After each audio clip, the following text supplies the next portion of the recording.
नमस्कार। आज की इस खास चर्चा में आपका बहुत बहुत स्वागत है। आज हम एक ऐसे ऐतिहासिक रहस्य को सुलझाने वाले हैं जो किसी जादू से कम नहीं लगता, लेकिन असल में उसके पीछे छिपा है विशुद्ध विज्ञान। हम बात कर रहे हैं चुंबकत्व की, वो अदृश्य ताकत जिसने सदियों से मानव सभ्यता को सचमुच रास्ता दिखाया है। तो चलिए बिना कोई समय गवाए विज्ञान और इतिहास के इस कमाल के सफर की शुरुआत करते हैं और चुंबकों के इस जादुई रहस्य से पर्दा उठाते हैं। इस रोमांचक कहानी की शुरुआत होती है केरल की एक बहुत ही जिज्ञासु लड़की से, जिसका नाम है रेशमा। रेशमा को कहानियां लिखने का बहुत शौक है और उसकी दादी को उसकी कहानियां सुनना बहुत पसंद है।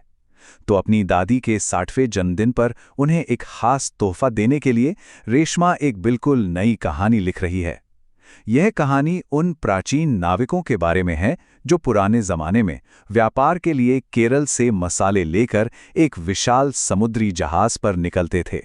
अब रेशमा की कहानी में आता है एक जबरदस्त ट्विस्ट।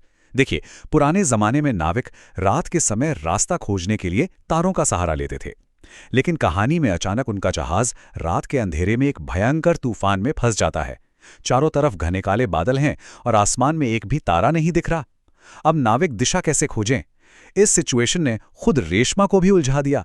उसे समझ ही नहीं आ रहा था कि आखिर नाविक अब क्या करेंगे, और बेचारी की कहानी बीच में ही अटक गई। लेकिन रेशमा ने भी हार नहीं मानी। उसने तुरंत अपनी रिसर्च शुरू की और तब उसे पता चला उस शानदार यंत्र के बारे में जिसने उन भटके हुए नाविकों की जान बचाई और रेशमा की कहानी को पूरा किया। वो यंत्र था चुंबकीय कंपास। इस कमाल के छोटे से उपकरण ने सदियों से भटकते जहाज़ों को सही रास्ता दिखाया है। पर सोचने वाली बात यह है कि आखिर ये काम कैसे करता है? इसके अंदर ऐसा क्या जादू है जो बिना तारों के भी एकदम सटीक दिशा बता देता है? तो इस रहस्य की तह तक जाने के लिए हम इन 6 प्रमुख टॉपिक से गुजरने वाले हैं।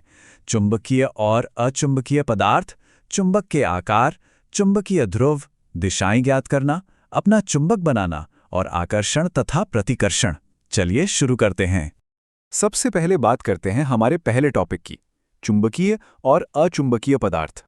क्या आपने कभी गौर किया है कि विज्ञान की ये बातें सिर्फ पुरानी कहानियों तक सीमित नहीं हैं? हमारे घरों में ही देख लीजिए, वो पेंसिल बॉक्स जो खटाक से बंद हो जाता है, या फिर हमारे फ्रिज के दरवाजे पर चिपके हुए वो छोटे छोटे रंग बिरंगे स्टिकर और पेपर क्लिप होल्डर, है ना? ये सब इस बात का सबूत है कि मैग्नेटिक फोर्स हमारी आम जिंदगी का एक बहुत बड़ा हिस्सा है। लेकिन क्या चुंबक हर चीज से चिपक जाता है? बिल्कुल नहीं। अगर आप चुंबक को लकड़ी की पेंसिल या रबर के इरेजर के पास ले जाएं तो कुछ नहीं होगा। इन्हें हम अचुंबकीय यानी नॉन मैग्नेटिक पदार्थ कहते हैं। वहीं दूसरी तरफ लोहे की कील तुरंत चुंबक की तरफ खिंची चली आती है। विज्ञान कहता है कि लोहा, निकेल और कोबाल्ट जैसी धातुएं ही चुंबकीय होती हैं। बस इन्हीं चुनिंदा चीजों पर चुंबक का जादू चलता है।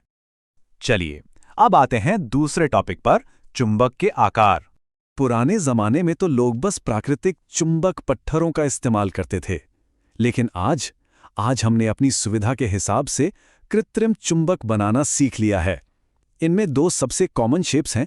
एक वो सीधा आयताकार जिसे छड़ चुंबक या बार मैग्नेट करते हैं, और दूसरा वो घुमावदार यू आकार का चुंबक। इनके अलावा रिंग के आकार के चुंबक भी होते हैं। अलग अलग आकार, अलग अलग इस्तेमाल। आगे बढ़ते हैं तीसरे टॉपिक की ओर, चुंबकीय ध्रुव या मैग्नेटिक पोल्स।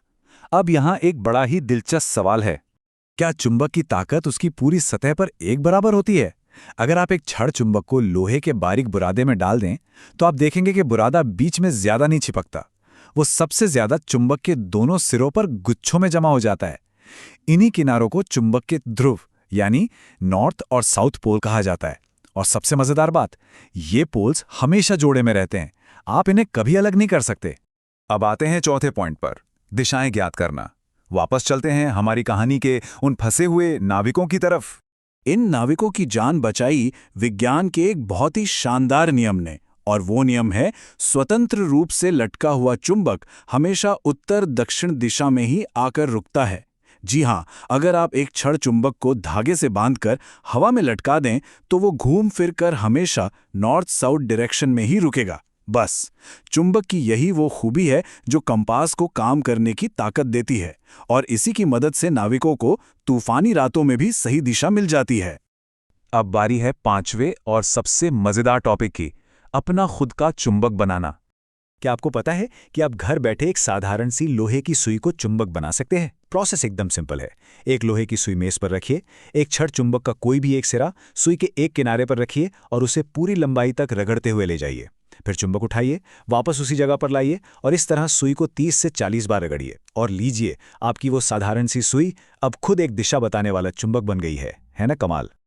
और यहीं पर आपको एक जबरदस्त ऐतिहासिक फैक्ट भी बताते हैं। आधुनिक कंपास के आने से बहुत बहुत पहले प्राचीन भारत के नाविकों ने रास्ता खोजने का अपना एक जबरदस्त जुगाड़ निकाल लिया था। इसे मत्स्य यंत्र कहते थे। इसमें मछली के आकार का एक लोहे का टुकड़ा होता था जिसे चुंबक बना लिया जाता था और फिर उसे तेल से भरे बर्तन में तैरने के लिए छोड़ दिया जाता था। वो तैरती हुई मछली हमेशा उत्तर दक्षिण दिशा में रुकती थी। मतलब प्राचीन काल में ही भारतीयों ने नेविगेशन की ये तकनीक क्रैक कर ली थी। और अब हम पहुंच गए हैं अपने आखिरी टॉपिक पर, आकर्षण और प्रतिकर्षण। अब तक हमने एक चुंबक को देखा, लेकिन अगर दो चुंबक आमने सामने आ जाएं तो क्या होगा? ये बहुत ही सिंपल लेकिन सख्त नियमों पर काम करते हैं। अगर आप दो अलग अलग पोल्स को पास लाएंगे, जैसे नॉर्थ और साउथ, तो वो एकदम से चिपक जाएंगे। इसे हम विज्ञान की भाषा में आकर्षण या अट्रैक्शन कहते हैं। लेकिन अगर आप एक जैसे पोल्स को नॉर्थ के पास लाएंगे, तो वो एक दूसरे को दूर धकेलेंगे, जिसे प्रतिकर्षण या रिपल्शन कहते हैं। और हाँ, चुंबक को चाहे आप कितने भी छोटे टुकड़ों में क्यों ना तोड़ दें, हर छोटे टुकड़े में एक नॉर्थ और एक साउथ पोल हमेशा मौजूद रहेगा। तो आज की इस चर्चा को खत्म करने से पहले जरा इस बारे में सोचिए, जिस जादुई पत्थर ने पुराने जमाने के नाविकों की जान बचाई, आज उसी ने हमारी पूरी दुनिया बदल दी है। जरा अभी अपने आसपास नजर दौड़ाइए। आपके मोबाइल के कवर में, आपके लैपटॉप में, उन हेडफोन्स में ना जाने कितने अनगिनत छोटे छोटे चुंबक बिना आवाज किए अपना काम कर रहे हैं और हमारी जिंदगी को इतना आसान बना रहे हैं। तो अगली बार जब कोई चीज खटाक से चिपके, तो याद रखिएगा कि इसके पीछे वो सदियों पुराना विज्ञान काम कर रहा है।